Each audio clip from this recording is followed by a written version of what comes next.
Hi, I'm Brian. Hey, I'm Merisa. And this is Human Coupling, the show about what it means to be human and being a couple.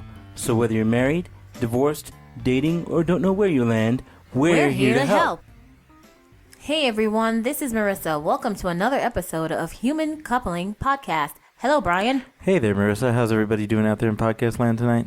Well, if it's in Denver, it's overcasty in podcast land.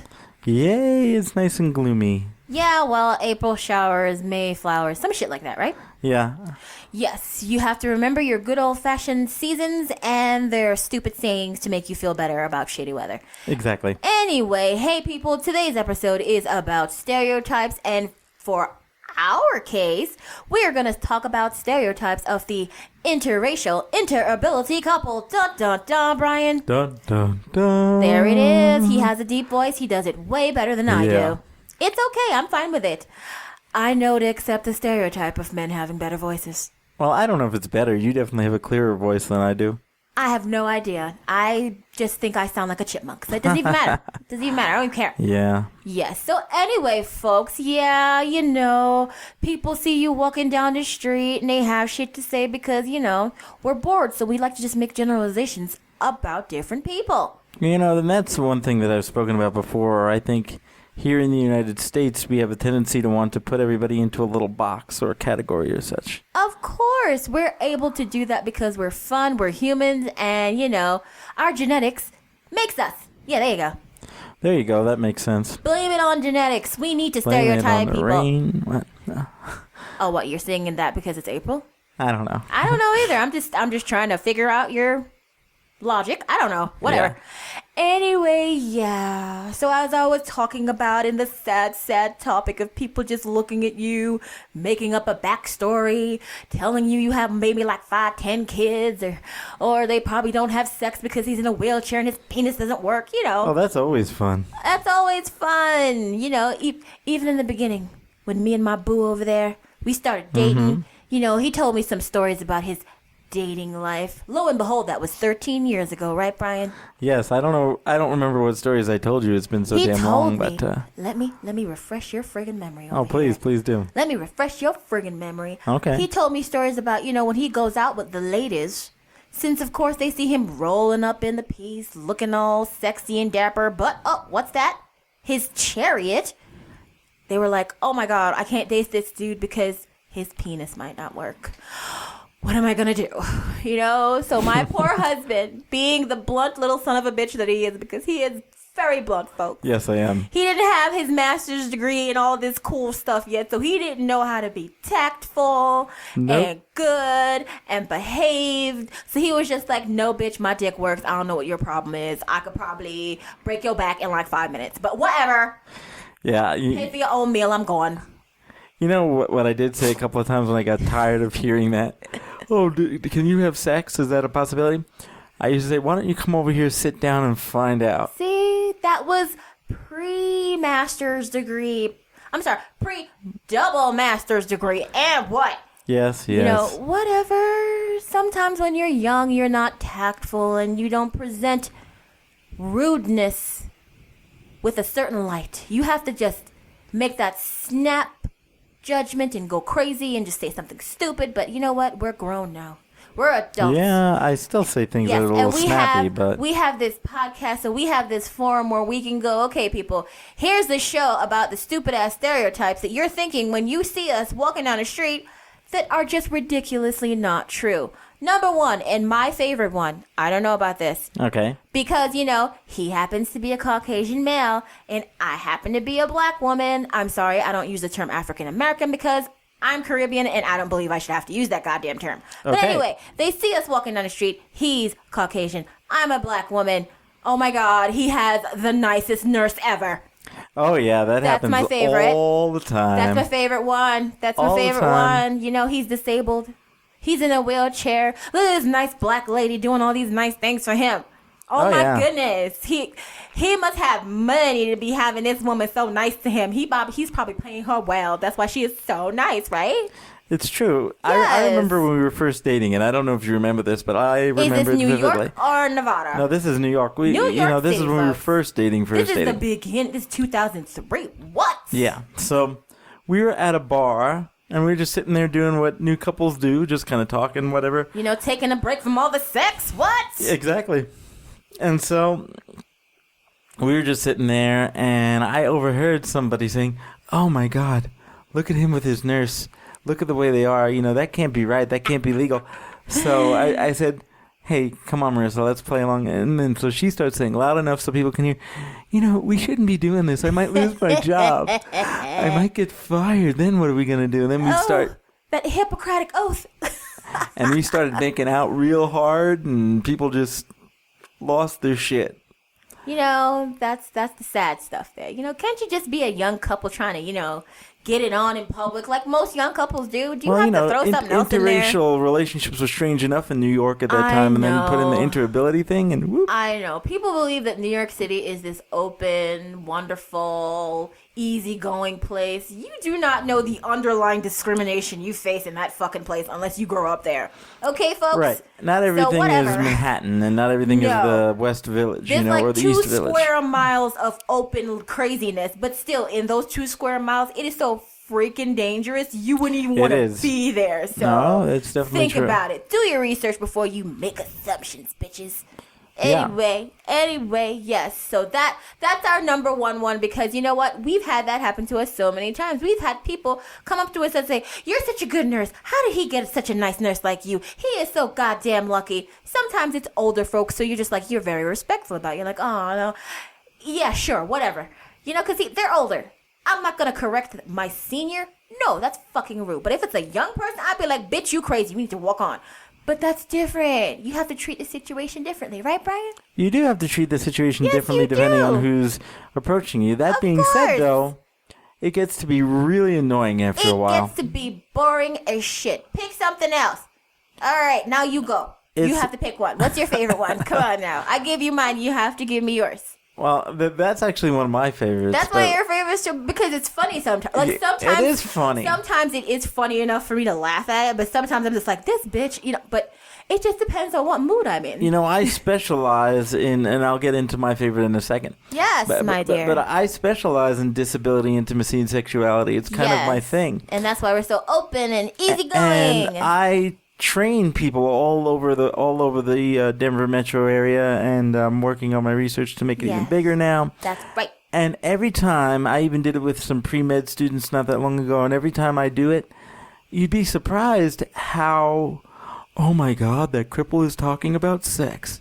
Oh, yeah. "Oh my God, how does that work? Can you even have sex?" See, and that's sad. Oh my God, it gets to be tough to deal with, but I try to teach them as much as I can. And that's a good thing, because it's sad that people think just because you are disabled in certain ways, you should be 100% asexual. You should have no sexual thoughts. You should have no sexual feelings. Sex should not be even on the table in your life, because I don't think crippled people can have sex, right? Yeah. And oh my God, really they don't just have sex? Holy crap, Yeah, well, just to let you know, complete honesty, we do it all the time. It's disgusting. Oh my God. 13 years later, we're having so much sex, it's disgusting. Yes, we have lots and lots of sex. I don't even want to be around us because we just ooze sex. It's disgusting. Oh my God. Make it stop. But anyway. So when I talk about the things that bother me. Yes. I don't know if it's something directly that we've experienced. Come on now, you're telling me you have nothing to complain about? This is free airspace to complain. Well, complain as much as you want to. Well, here's the thing that actually inspired this topic in my mind. We watched a video on YouTube, a certain series of different interracial couples. The YouTubes, yes. The YouTubes, yes. The YouTubes. And it's a good video, but at the same time, why are we still doing videos like this? Exactly. Why are we still talking about interracial relationships like there's something big? Because why are we have to. Why are we still talking about the idea of, does this feel like a white person's butt or a black person's butt? Does this feel like an Asian person's butt or a white guy's penis. I don't know. Brian, come on. It drives me nuts, though. What the fuck is the difference? No, what the hell it is? The difference is, you know what? You know why the word is called race? Because some motherfucker thinks that someone's going to win. And no one's going to win, folks. All right? Yeah. Because if people like me and him continue to have the babies, guess what? There'll be no fucking race, you morons. Deal with it. I would agree. There will be no race. We are going to intertwine like crazy. Oh, and that's probably scaring some people. But that's okay because you know what? Fear is fun. It keeps you on your toes. I think the stares have got to be the worst for me. Now, you know we're what? talking about I really don't know what they're staring at. That's the thing. There is so much in this relationship to stare at that I never know which one to pick. Like, okay. Let's start number 1. Is it because he's in a wheelchair and I'm able-bodied? Number 2, is it because he's white and I'm black? Number 3, sometimes, just for fun, I do not speak with an American accent. So, are they staring because that chick sounds weird? There's so many things to pick. So, right. Who knows why they're staring? The one thing that bugs me, and even all these years later, is when we were first on a date at the place that no longer exists, but used to be, was our go-to place in the first place that we went on a date. We went in there one time in the middle of the day, and just to have lunch, just like any other person would go in there to have lunch. Because people eat. It's necessary. And we're eating and doing whatever, and people are staring at us so hard that the food is literally either falling out of their mouths or they're not getting it in their mouths because they're staring at us so hard. And I actually stopped. I stopped what I was doing, said at the top of my lungs, "May I have your attention, please? We need to get this out of the way. Yes, I'm white. Yes, she's black.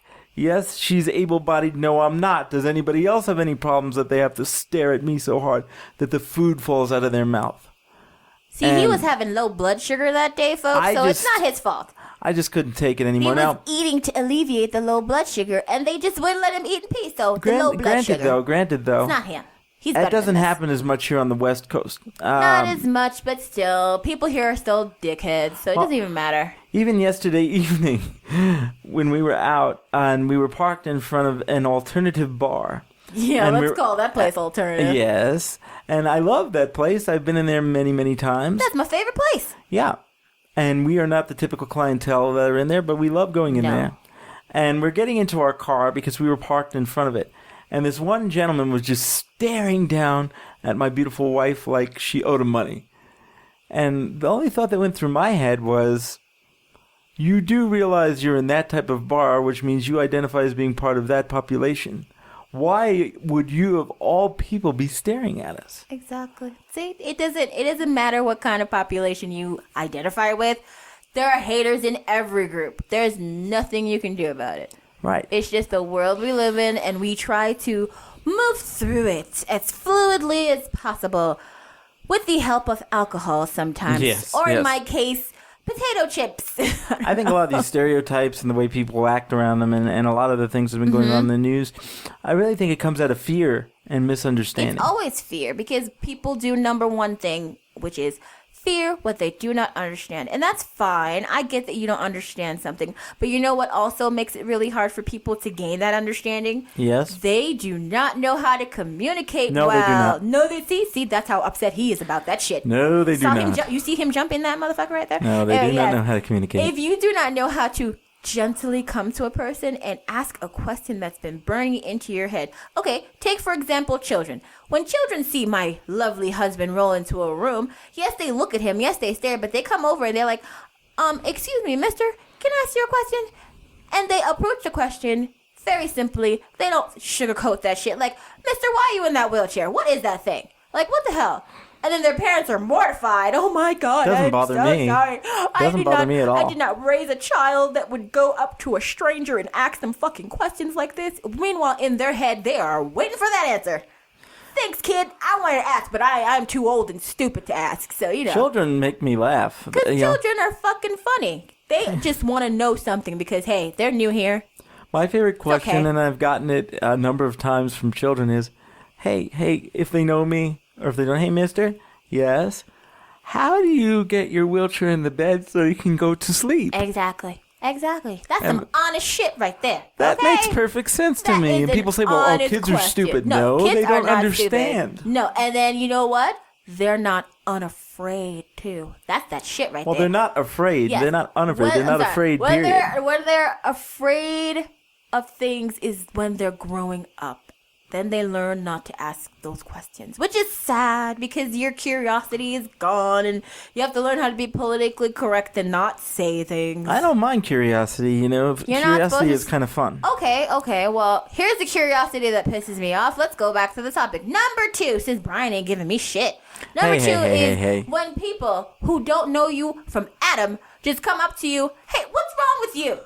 Yeah. Oh, like, that's a good one. What the fuck is wrong with you? I mean, you're over here asking people personal questions. That's some personal shit right there. Asking someone who has a disability, what's wrong with you? What's wrong with you? That is the most insulting question you can ask. Or telling me that they have a cure for my disability with some homeopathic remedies. Like, exactly. I haven't thought of that, jackass. Exactly. See, you have to know that, okay, you think you're being polite when you ask someone some shit like that, but guess what?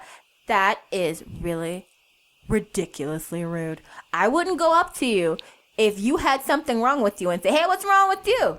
I wouldn't do that. Actually, Marissa's seen somebody say, hey, what's wrong with you? And I very thoughtfully turn and say, what's wrong with you? And they really don't know what to say to that. Exactly, because it's a crazy fucking question. You can't just get information that you're not privileged to. And there are those... It's crazy. You have to know how to be tactful. It's true. And there are those... There are those people that I know who know me through professional circles. Yes. And different things. And they say, well, how can you be so blunt? You know, it's your job as a therapist, as a social worker, to be able to educate people. I'm like, oh, hell no. Nope. You know what? It is my job if I'm teaching in the university, if I'm speaking in a lecture hall, yes. if I'm on this podcast, certain maybe situations, or if I'm working with a client, most certainly. However, when I'm walking through a tavern or a restaurant or a mall with my wife, doing what it is that everybody else, I have no obligation none to whatsoever. Teach anybody a goddamn thing. That's right. That's right. And I really resent the fact when folks just think they can ask me that type of question, what's wrong with you? Or even more important to the fact, and you're talking about what bothers me, is when people say, have you been saved, or have you thought of going to religion and praying for yourself to be healed? The religious aspect. And I feel like saying, no, fuck nut, I haven't thought of doing anything like that. I just sit there with 3,000 whores around me every day snorting cocaine off their asshole and say, screw the world. See, no. This is his anger portion. Don't worry about him. I don't normally get this angry, and I shouldn't be this angry. You're not angry about it. We are having an open conversation. And you know what? Most people, they've never heard someone talk so openly about stereotypes in such a way. So we should be as honest as possible, because guess what?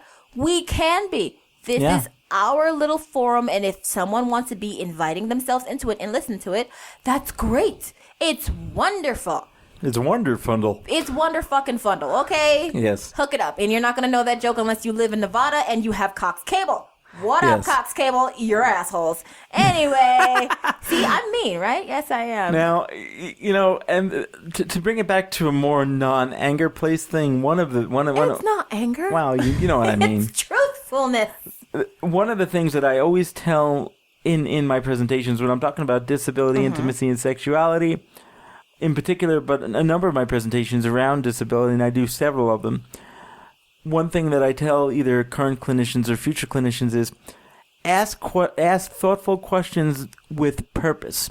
So they have to have a purpose, and the purpose is not to satisfy your own curiosity, but rather move along either the particular appointment you're dealing with, depending on what type of professional you are, or the therapeutic relationship, if it happens to be a therapeutic thing. Don't ask questions to satisfy your own curiosity, because we disabled folks, whether it's physical, whether it's emotional, whether it's visible, whether it's invisible, we've been used as pin cushions and guinea pigs our entire lives, and we don't like it when that happens. And we'll get fucking pissed off and tell you to go fuck yourself. As a matter of fact, I've seen people tell different clinicians of all types to go fuck yourself when they ask questions like that. And then they come to me and say, well, what should I have done differently? And I just said, don't ask that question. Exactly. Because It's it's not simple. necessary. It's really that simple. It's not. There are some questions out there that people should know that, yes, they can ask. You can ask. Just like in different communities, asking something as thoughtful as, hey, what is your pronoun? What do you like to be referred to as? You see how that's tactful and easy, and you're trying to avoid an uncomfortable situation? That's the same thing you should do with someone of different abilities, because you're showing them that you're respectful, and then in turn, they'll be more open and responsive. That's all you want, right? I would agree. See, I can speak clinically. Yeah. I can't even pronounce that word. You speak like a human being who is thoughtful. What okay. word? What is the word? Clinically, Yeah. motherfucker. Okay, yes. now that brings me to, as we're coming already on into almost the end of our show here. We're 20 minutes in, if you can believe it. We're talkers. It's the fear that is bred through stereotypes. That's right. And that's something that really bothers me. It's something that's caused a lot of stirring in the news nowadays. Yes, because for people the are folks- making snap judgments. Right, That's not nice. Our allies in the LGBTQ community, we're here for you. We're here with you. And they're going through some things. And us disabled folks have gone through it and are still going through very similar things. Exactly. And You know, it's that hard. fear and ignorance that breeds a lot of these stereotypes. Because no one wants to ask a question in a proper way. They just want to assume and keep that small-mindedness going. And if we keep perpetuating the small-mindedness and keeping us separate by color or something stupid like hair. Come Or on ability. now. Ability, color, hair, sexuality. Sexual orientation, gender, yeah. I mean, it is just so dumb. We are just wasting time. All right? I We are agree. wasting lots of fucking time. If this is a tact that someone is using to make us not pay attention to the crazy real shit that's going on in the world, Well, it's working. It is working well. You are doing a great job. Good PR skills on your end, because you have gotten this situation that should not be a problem to the forefront of society. None of this shit should be a problem. That's the only thing that I don't understand. This shouldn't be a problem. You should have the human right to do what you feel in your life as long as you are not hurting another individual. The people who are making this a problem, they are hurting other individuals. And that's what we don't like about the situation. You are hurting people when you're making a fuss over stupidity. Exactly. It's dumb. If I'm in love with him and he's in love with me, what the fuck does it matter if we're walking down the street being in love? Do you want to fuck him?